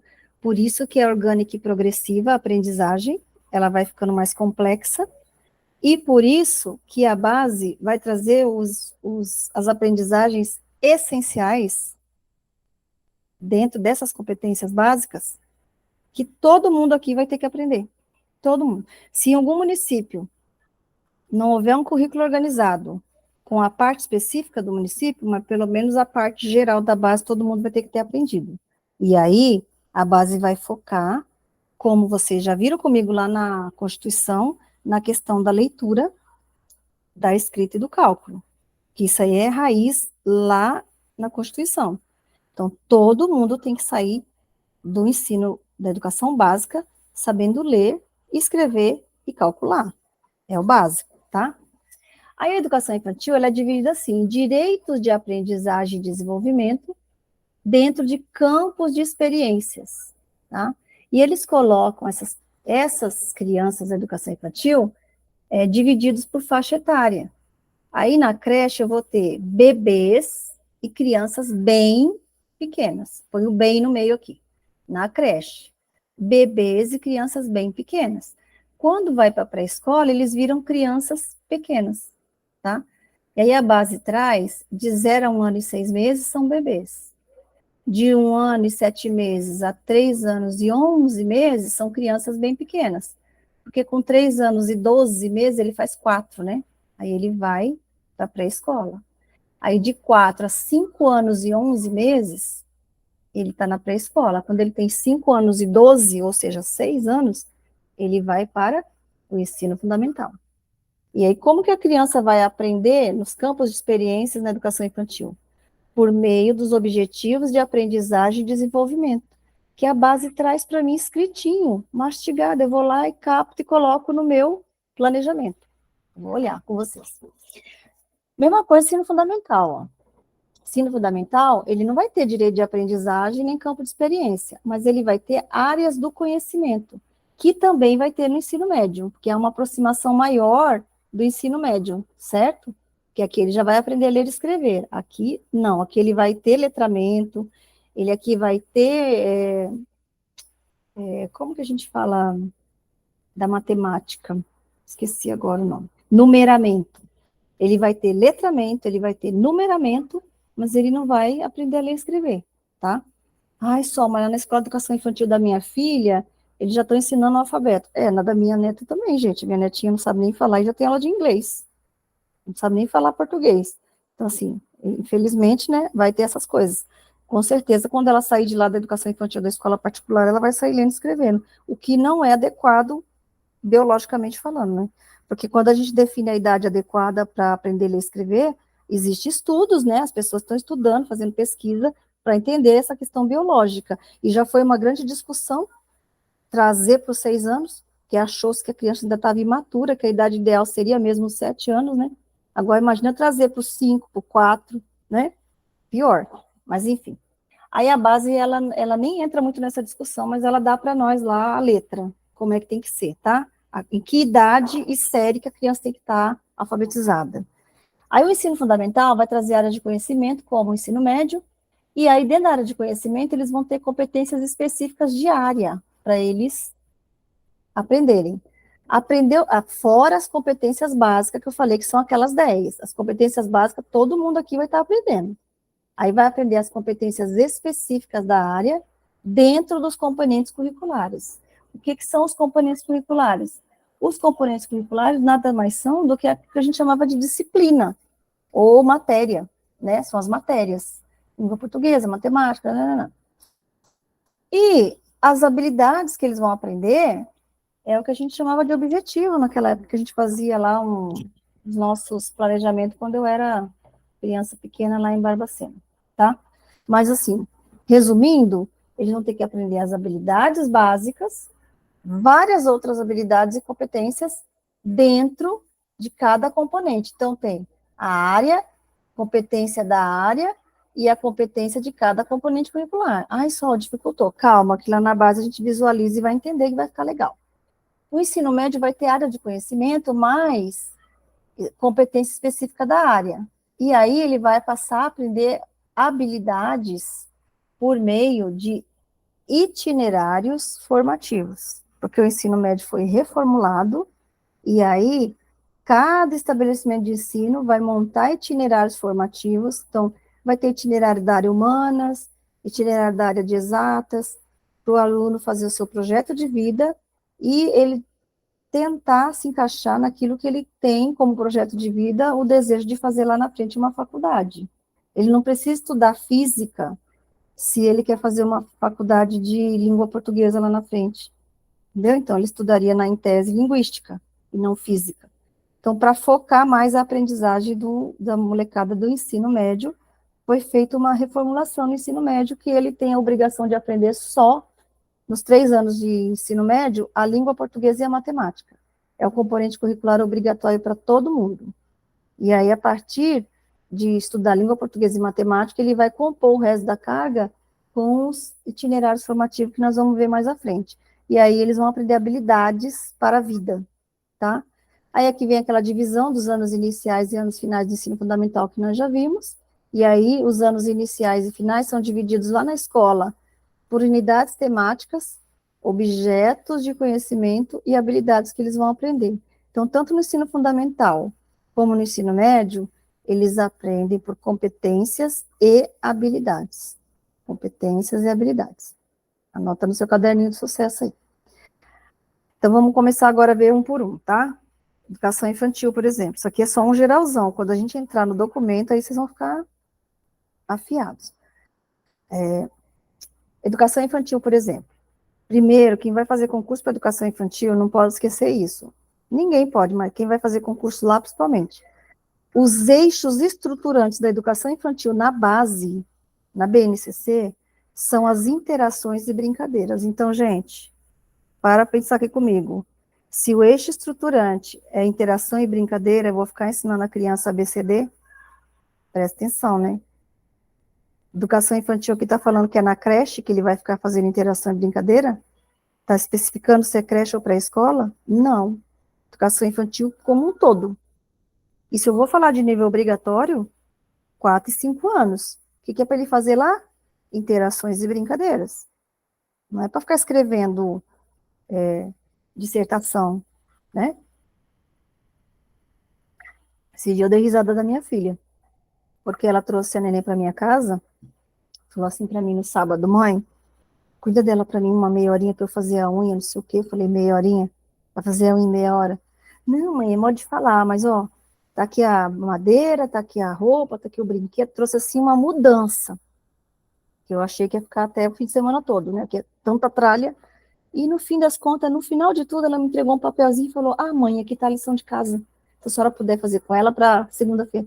Gente, ela tem 1 ano e 4 meses. Lição de casa. Para tudo, né? Tá bom. É o S, a letra do nome dela que é Sofia, o S. Acho que ela entendeu tudo, né? Mas é isso. Então, a base, ela fala que não é para a gente fazer esse tipo de coisa. É para a gente deixar a criança aprender por meio de interação e brincadeira. E como que eu vou fazer isso? Usando os direitos que a criança tem de aprendizagem e desenvolvimento. Porque ela vai aprender e ela vai se desenvolver por meio do conviver com o outro, brincar, participar das atividades, explorar, expressar-se e conhecer-se. Por meio desse direito de aprendizagem, com interações e brincadeira, eu vou explorar campos de experiência, nos quais as crianças podem aprender e se desenvolver. Esses campos são o eu, o outro e o nós, corpo, gesto e movimento, traços, sons, cores e formas. Então, assim, ela vai tracejar, ela vai ouvir sons, ela vai começar a ter uma noção de cor, de formas, é noção, né? Escuta, fala, pensamento, imaginação. Espaços, tempos, quantidades, relação, transformação, mas não é fazendo conta, cálculo estequiométrico, né? Que os caras da engenharia faz. É sabendo, assim, o tamanho dela, maior, menor, pequeno, grande, né? É isso, cheio, vazio, tipo de coisa, né? Aí, a educação infantil estruturada assim, na base tá assim aqui, ó. Competências gerais de educação básica para educação infantil. Porque primeiro eu sei que todo mundo vai aprender as 10 competências gerais de educação básica. Isso nós já conversamos, né? Aí, essas competências gerais vai levar à formação humana integral, que nós já vimos. Aí vai para a educação infantil com os direitos de aprendizagem, que são aqueles que nós já vimos, os 6.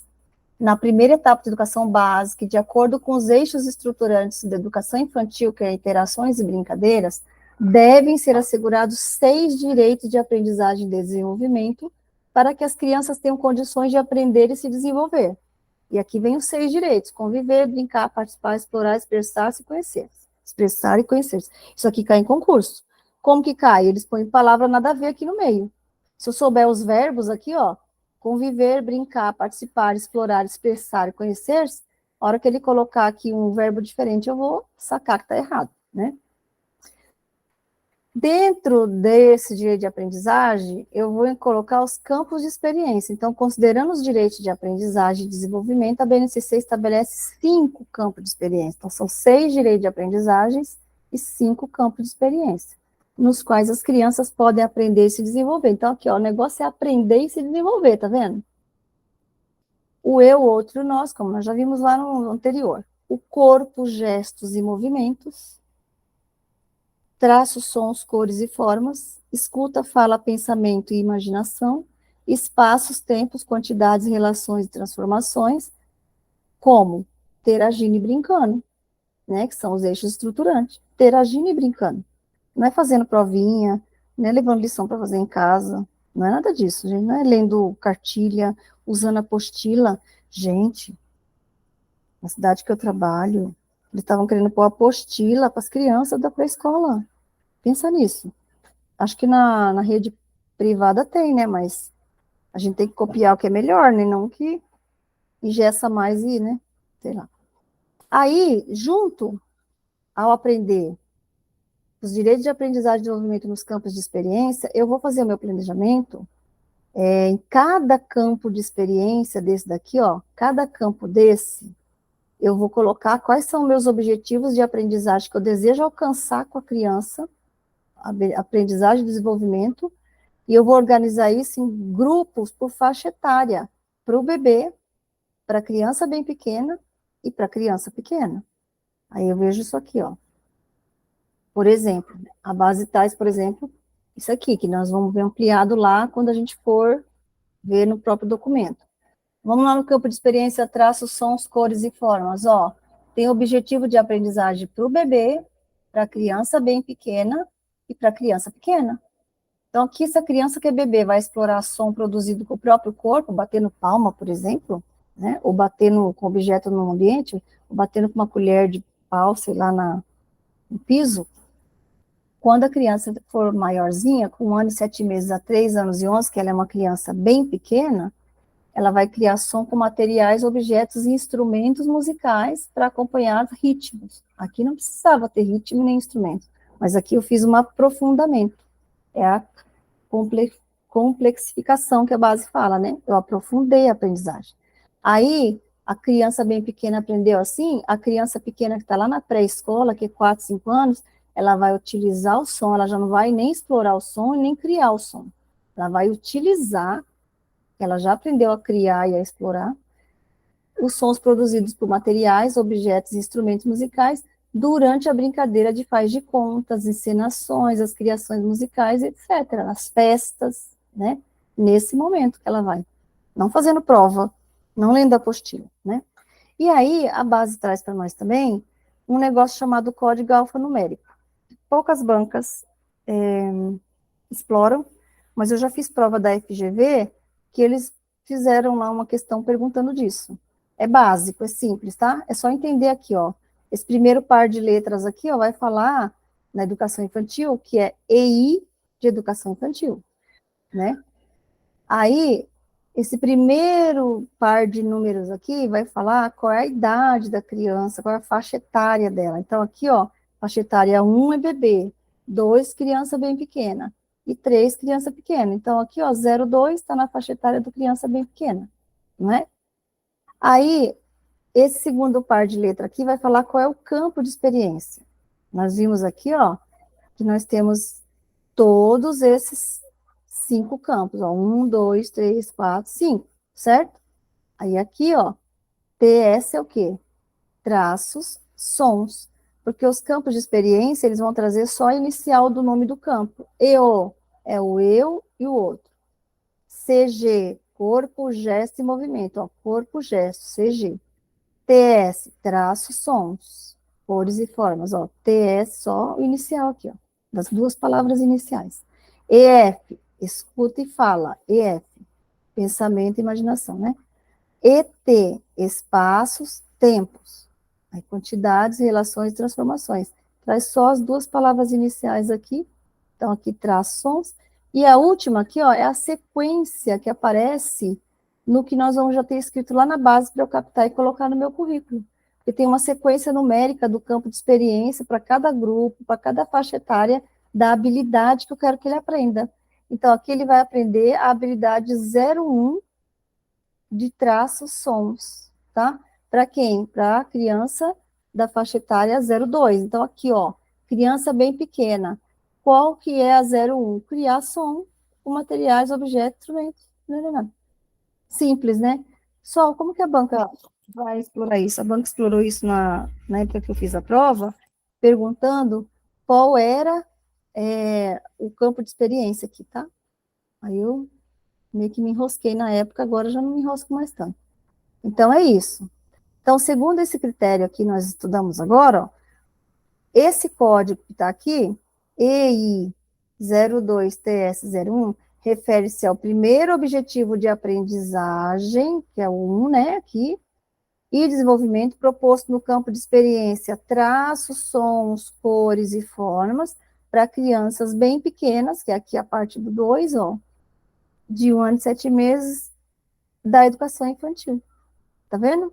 É isso. Simples, tá? Não tem nada assim muito duro. O que vocês têm que pôr agora aí no seu caderninho de sucesso é que a base fala de uma transição da educação infantil para o ensino fundamental, para que não haja quebra, porque como ela fala numa organização, que nós já vimos aí, que é orgânico, ó, eu vou até voltar lá, tá vendo? Para vocês lerem comigo. E, ó, define um conjunto orgânico e progressivo de aprendizagem. Conjunto orgânico e progressivo de aprendizagem vai admitir quebra da educação infantil para o fundamental? Não. Se é orgânico e progressivo, não pode haver quebra. Então, tem que ter uma transição da educação infantil para o ensino fundamental. E aqui ela explica, ó. A transição entre essas duas etapas de educação básica requer muita atenção para que haja equilíbrio entre as mudanças introduzidas, garantindo integração e continuidade dos processos de aprendizagem da criança, respeitando suas singularidades e as diferentes relações que elas estabelecem com o conhecimento, assim como a natureza das mediações de cada etapa. Então, torna-se necessário estabelecer estratégias de acolhimento e adaptação, tanto para as crianças quanto para os docentes, de modo que a nova etapa se construa com base no que a criança sabe e é capaz de fazer, em uma perspectiva de continuidade de seu percurso educativo. A adaptação no ensino fundamental é no primeiro ano, está falando aqui, tá? Para isso, as informações contidas em relatórios, portfólios ou outros registros que evidenciam os processos vivenciados pela criança ao longo de sua trajetória na educação infantil podem contribuir para a compreensão da história de vida escolar de cada aluno do ensino fundamental. Ou seja, gente, o documento que vai avaliar a criança lá, que nós já vimos na base, que não é prova, né? A gente avalia o desenvolvimento e a aprendizagem da criança lá, por meio de relatório, portfólio e tal. Esse documento convém que ele acompanhe a criança para o ensino fundamental.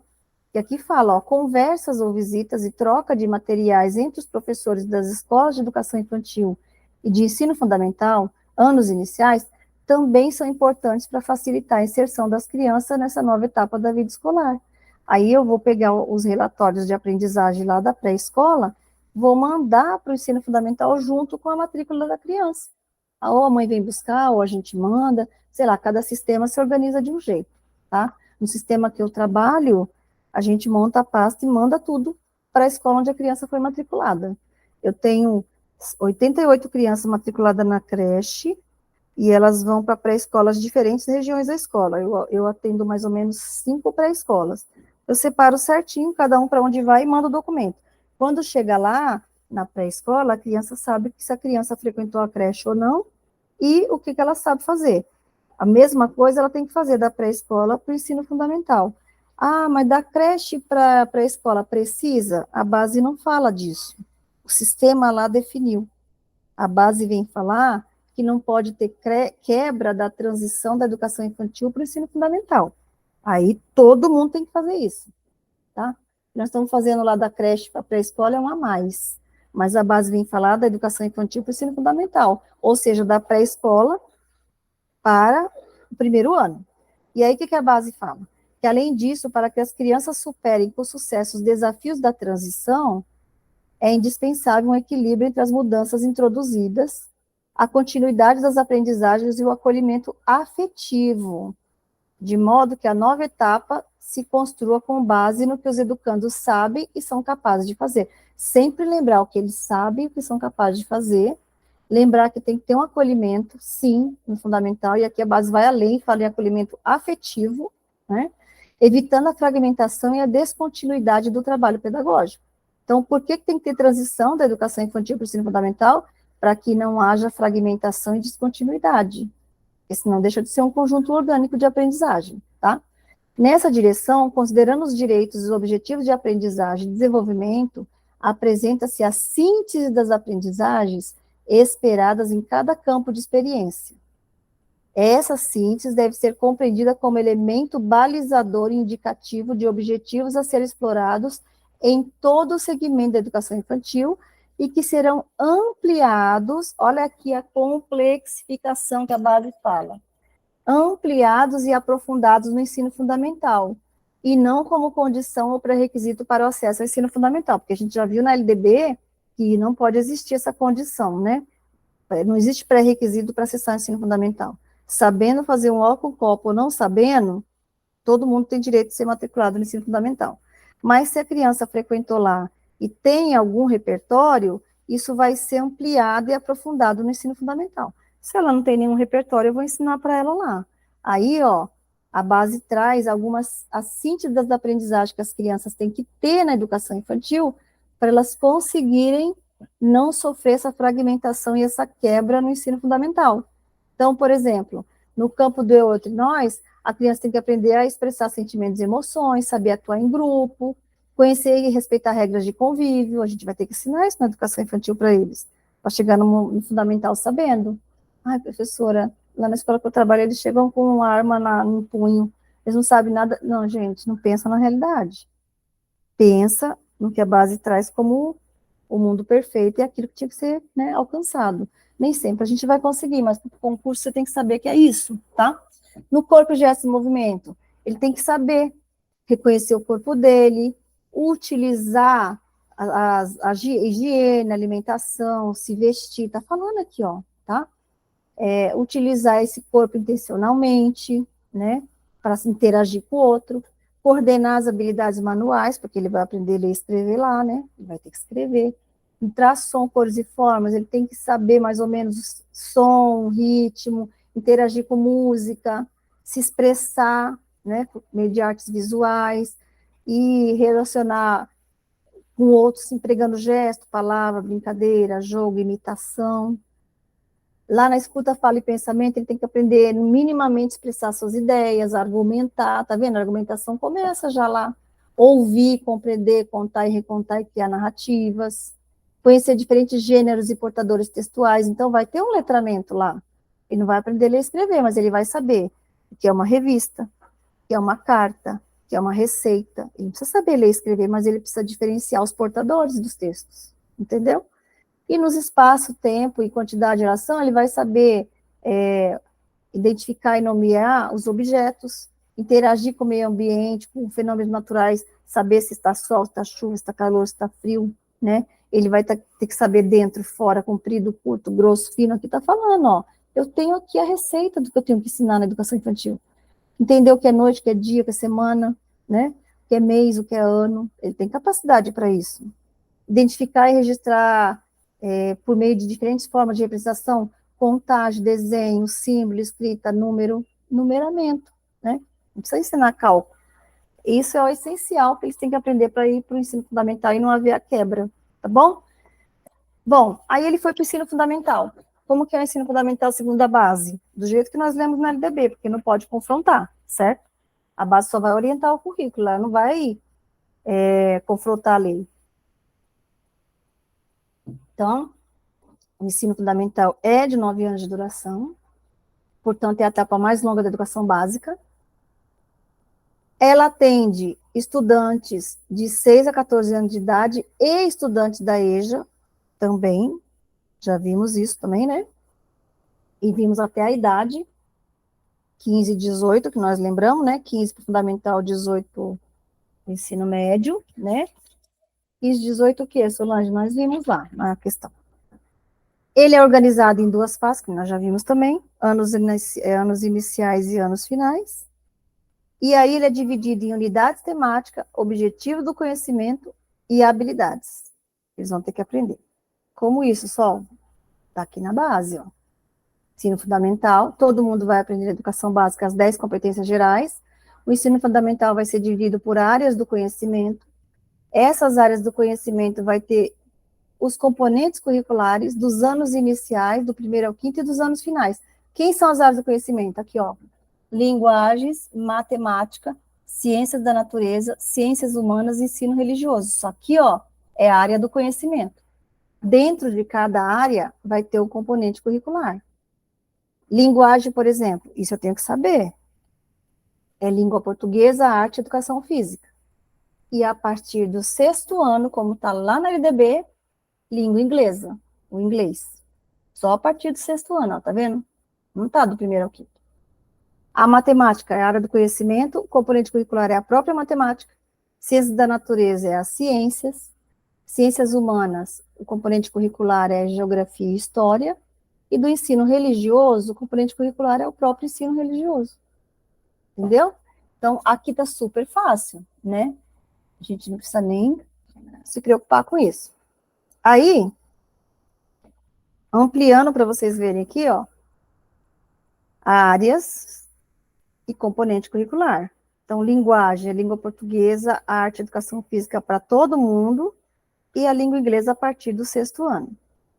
A matemática, dentro da área da matemática, as ciências dentro das ciências da natureza, a geografia e a história dentro das ciências humanas, e o ensino religioso dentro do ensino religioso. Ficou simplésimo, né, gente? Fácil, não tem como errar. Então, Solange, arte, educação física é componente curricular obrigatório? A gente viu lá na base que é. É, tá? É. Temos que saber disso. Tá bom?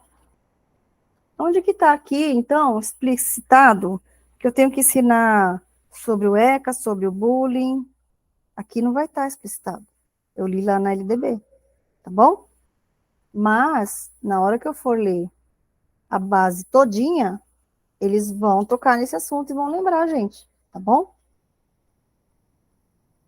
Ensino fundamental, então, já vimos que é por área de conhecimento, competências.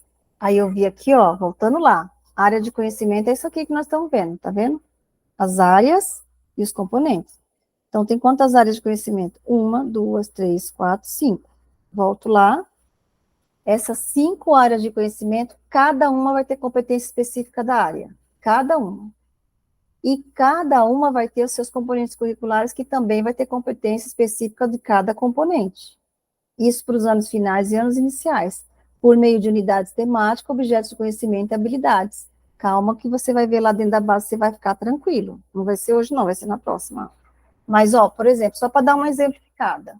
Aqui, ó, ciências no primeiro ano. Unidade temática, por exemplo, vida e evolução. Objeto de conhecimento, o corpo humano e o respeito à diversidade. As habilidades, a base traz para mim, ó, tá vendo? E aqui está a sequência numérica.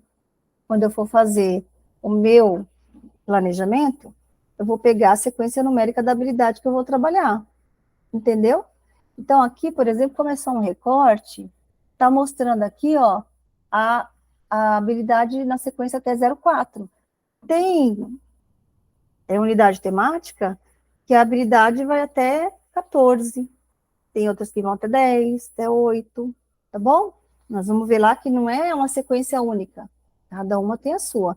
Então, aqui, por exemplo, ó, se você for ver o código aqui, que nem eu aprendi lá no ensino de educação infantil, ó, EF é o quê? EF, ensino fundamental, certo? Aí, 06. O que será que é isso? 06. Aí eu vou olhar lá, eu vou ver que está falando do sexto ano, tá? HI, o que será? Vou ver que fala de história.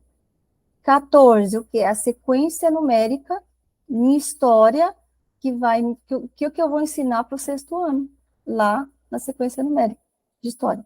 Então, é simples, na hora que a gente lê lá, a gente aprende, tá? Aqui, ó, ensino fundamental, aqui já não é só para o sexto, aqui, ó, é sexto e sétimo, tá vendo? Sexto e sétimo. Aqui, o componente curricular lá era história, aqui, ó, tem um componente curricular, educação física, história lá, o que eu estava lendo era HI, aqui é EF, educação física. E a numeração sequencial que eu vou ver lá no currículo. E assim por diante, não precisa nem se preocupar muito com isso, tá? Só para vocês aprenderem. Aí, o ensino médio. O que eu tenho de ensino médio aqui? Ensino médio, ele veio depois de todo mundo. A base, ela foi homologada em 2017, em dezembro, como eu falei para vocês, tá? Ela teve uma primeira versão em 2015, depois ela teve uma segunda versão em 2017, que foi aprovada no final do ano. Aí, o ensino médio estava sendo discutido, ainda não tinha sido resolvido. Então, como não foi resolvido, essa reforma do ensino médio estava sendo ainda discutido, a base foi colocada em implementação sem ele. Quando o Conselho Nacional de Educação aprovou em dezembro, no início de dezembro, foi homologado no final de dezembro o ensino médio como novo ensino médio, que foi colocado uma alteração no ensino médio, foi atualizada a diretriz curricular do ensino médio e foi acrescentada a base, tá? Por isso que você vai ver que a homologação do ensino médio foi depois, foi um ano depois quase, né? Praticamente foi um ano.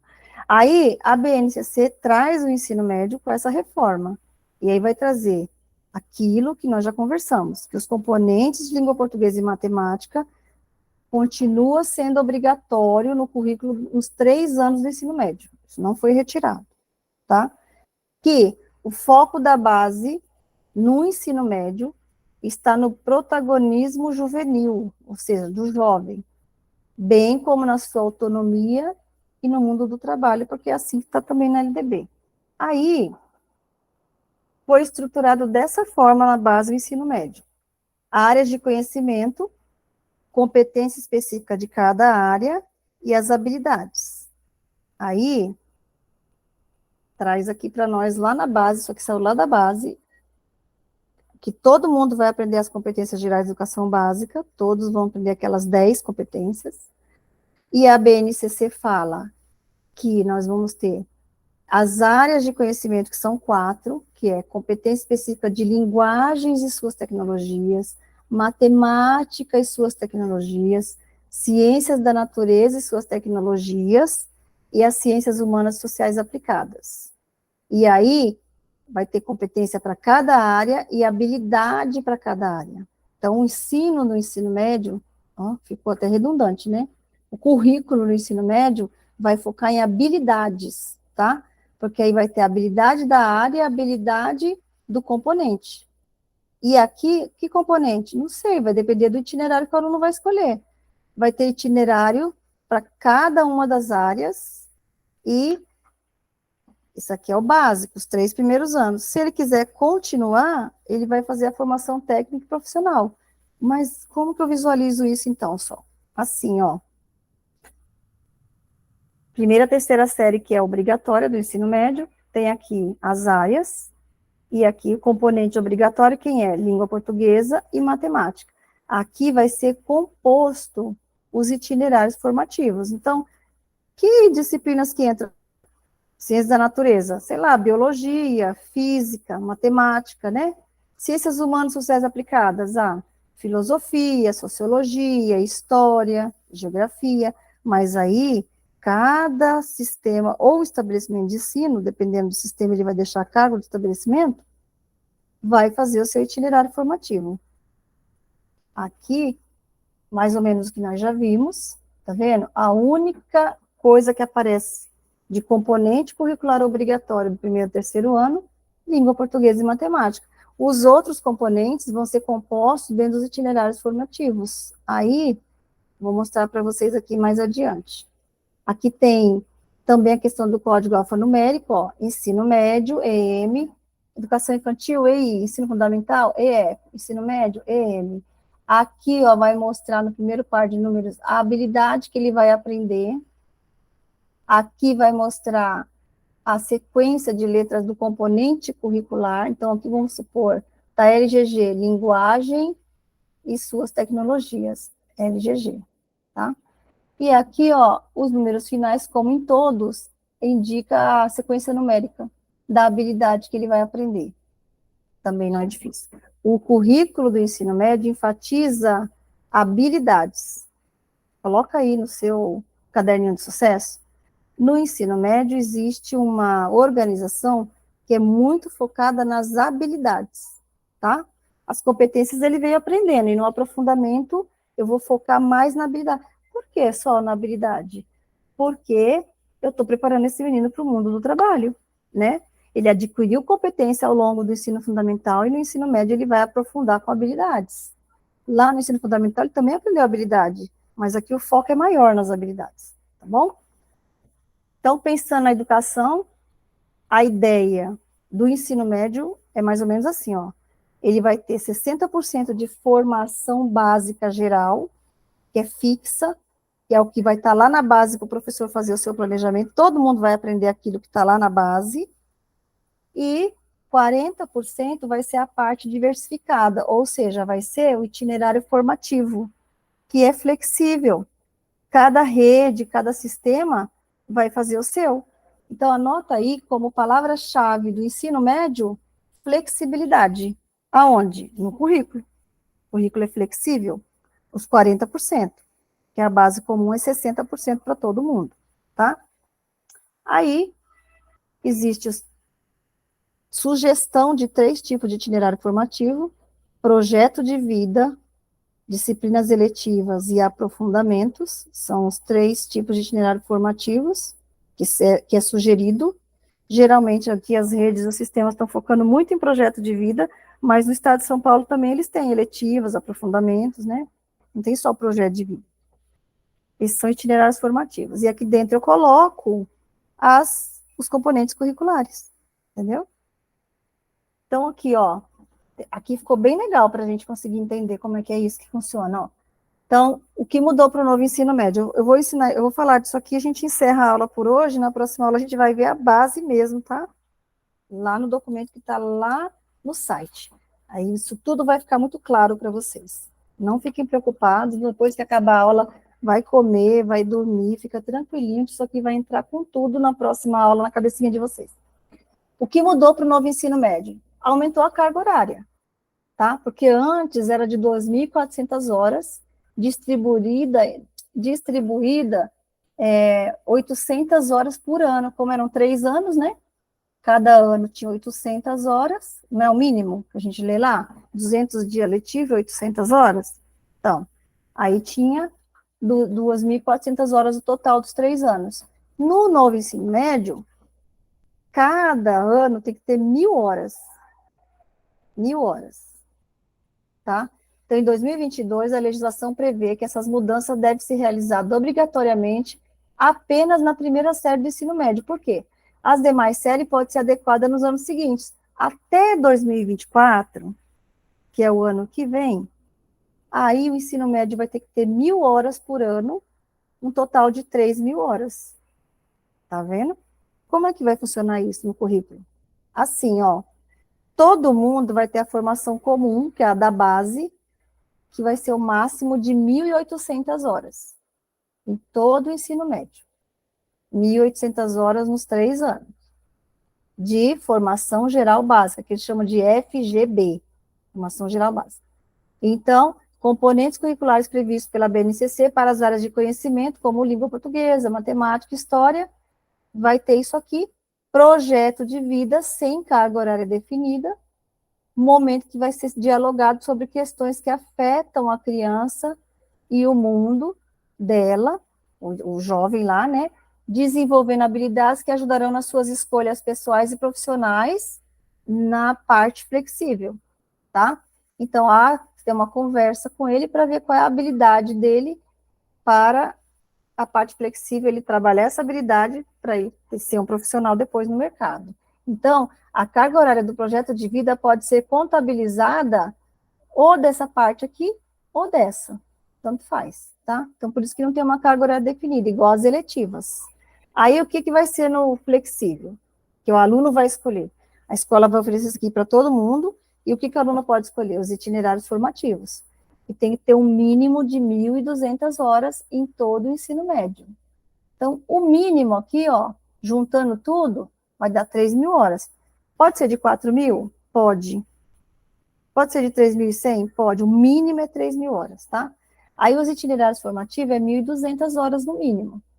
Aí, nesse itinerário, ele vai ter trilhas de disciplinas, projeto, oficina, para aprofundamento dos estudos em uma ou mais áreas do conhecimento ou formação técnica. Os alunos escolhem quais dessas áreas eles desejam cursar de acordo com o que a escola vai ofertar, que é a escola que vai montar. E aí, dentro disso, vai ter as unidades eletivas, que não tem carga horária definida, que é aquelas matérias, os componentes curriculares de laboratório, oficina, que o aluno vai escolher livremente. E essas eletivas são contabilizadas na carga horária definida para os itinerários dentro dessas 1.200 horas aqui, tá? Ou mais. Entenderam?